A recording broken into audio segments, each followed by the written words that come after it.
පෙරුවන් සරණයි. ජීවිතේ යම් එක්තරා වයසක ඔබට ධර්මයක් ඇහිලා. කලින් බණ කිව්වා. නමුත් ඔබට ඇහුනේ එක්තරා තැනක. ඔය ඔබට බණ ඇහුණ කාලේ තමයි ඔබ සංසාරේ පින් කරපු කාලේ.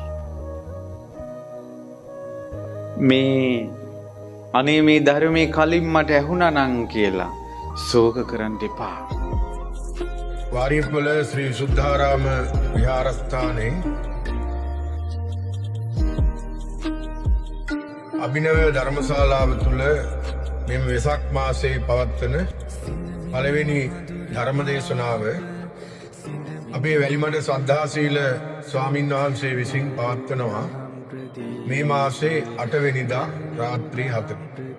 8 වෙනිදා රාත්‍රී 7 සිට වැලිමඩ ශ්‍රද්ධාශීල ස්වාමින් වහන්සේගේ සුමధుර ධර්ම දේශනාව ශ්‍රවණය කරන්නට අපි ඔබ හැම දෙනාටම ආරාධනා කරමු.